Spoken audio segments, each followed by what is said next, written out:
From The Australian, here's what's on the front. I'm Kristen Amiet. It's Wednesday, August 6, 2025. There was never any doubt about it. Japan was always going to win a major contract to build warships for the Australian Defence Force.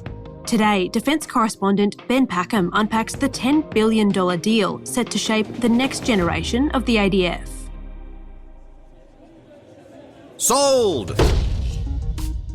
A multi-billion-dollar auction has been held for the future of Australia's warship fleet, and the winner is Japan. Well, Japan has won a fierce battle to build a new fleet of Australian warships, winning a $10 billion contract with the Albanese government. Mitsubishi Heavy Industries threw the kitchen sink at an Australian Defence Force bid to beat German shipbuilder ThyssenKrupp Marine Systems. The Australian's Foreign Affairs and Defence correspondent Ben Packham broke the story. Ben, what do we know about how that bidding process played out?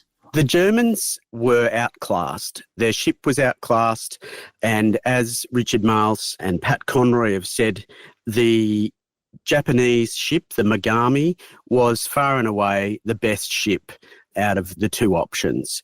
In that sense, while no doubt the German company TKMS put in as strong a bid as it could, its MEKO A200 vessel was simply not as good as the Megami. So, what is so good about this ship? Now, the Japanese ship has more vertical launch missile cells. It has a stealthy design, which the German ship doesn't. It has a smaller crew of 90 compared to 120 for the German ship. Now, that's really important for the Australian Navy, which, like the rest of the Defence Force, is struggling with a workforce crisis. It also lowers the sort of lifetime costs of crewing that ship. The Japanese ship also has a claimed operational life of 40 years compared to 30 years for the German vessel. So look, the Megami really did win hands down on the actual ship. There was other aspects to the bid, including its industrial plan, how it intends to transfer production to Australia. And even though the Japanese vessel is a larger vessel and on paper should be more costly, the government said that ultimately they were on par. And over the life cycle, because of that smaller crew and the longer life span of the Japanese ship, the Megami was actually the cheaper option. It's the cheaper option now, but what about in future? The $10 billion figure that we've been given, that is only for the first three vessels and the redevelopment of the Henderson shipyards to get them ready to switch production to WA. So that's just ships 1 to 3 plus some infrastructure and so forth. So really, we're probably looking at least 3 times that for the full 11. They do get cheaper as you go along, but also the ones that we produce in Western Australia are going to be more expensive, at least initially, to build than the ones that are built in Japan. But it's not clear exactly how much they will cost each.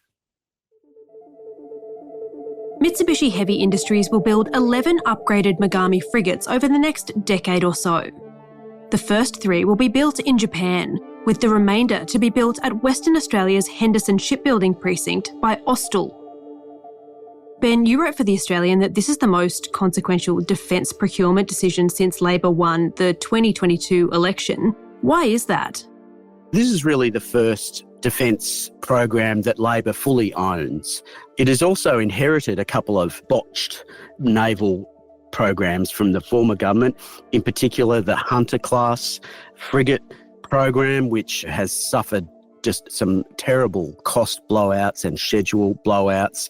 The cost of those ships is running at something like $9 billion per hull, and we will not see the first one of those in service until 2034. Now, that's largely the result of changes being made to the design. They wanted to change for Australian requirements. Now, whenever you do that, it just causes problems. And the government, in this case, was very clear. It wanted a ship that was in service and that was not going to be modified in any way. The government and defence are very confident that this will be a pretty smooth build, in particular with the first 3 ships that are going to be built in Japan. When production shifts to Australia, that's going to be the real challenge.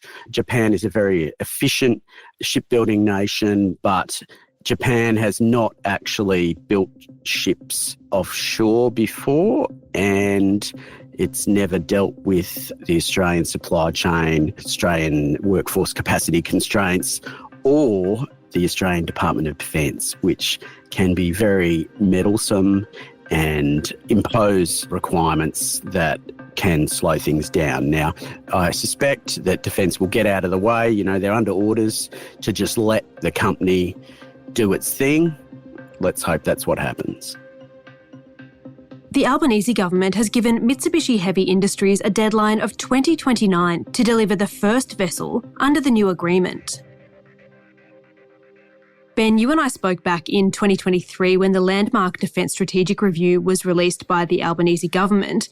I recall you said at that time that the overarching message to the ADF when it came to defence procurement was to stop letting the good be the enemy of the perfect, that they were spending so long vetting new technologies that they were out of date by the time they finally arrived in the field.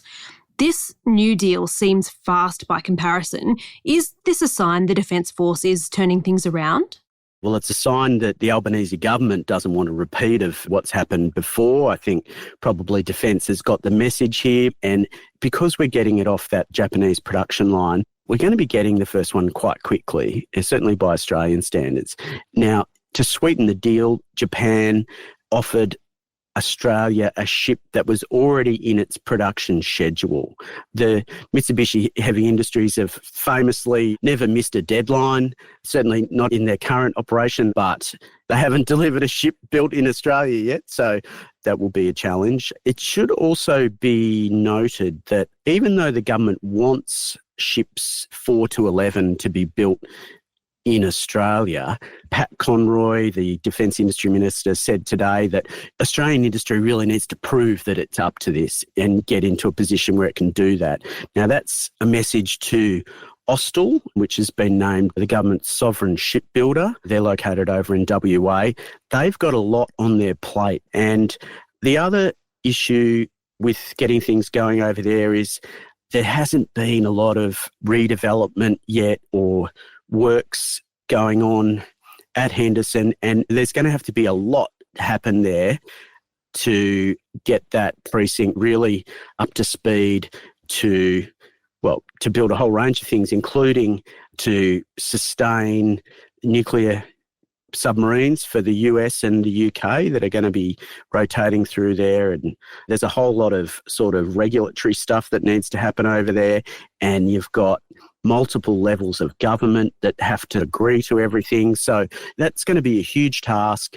So, none of this is guaranteed. And if I was a betting man, I'd be saying the precinct there is not going to be ready for the 4th ship, and that they might have to build another 3 in Japan, which personally I don't think would be such a bad outcome, especially for the Navy, because it'll get 6 ships in quick time that it would otherwise not get as quickly.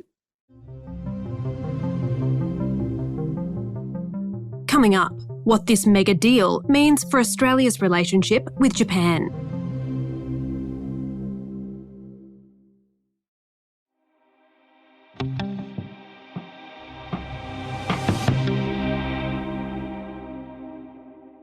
Next week will mark the 80th anniversary of victory over Japan in the Pacific.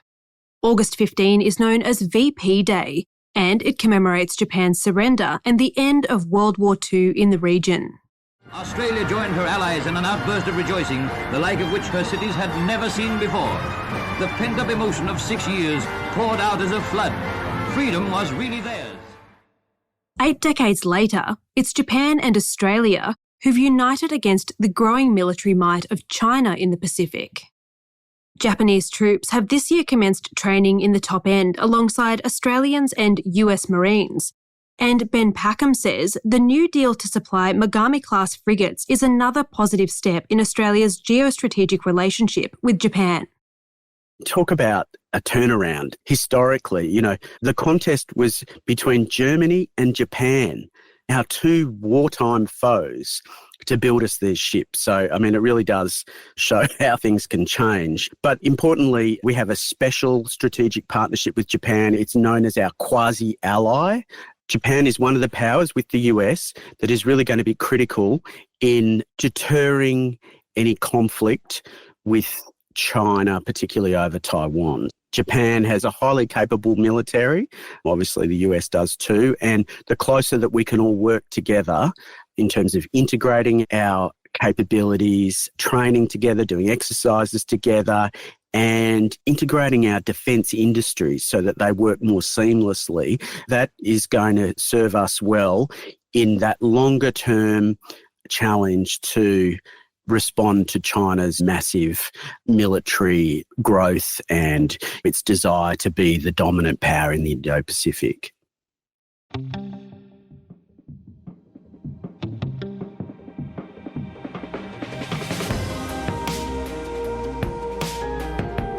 Ben Packham is the Australian's Foreign Affairs and Defence correspondent.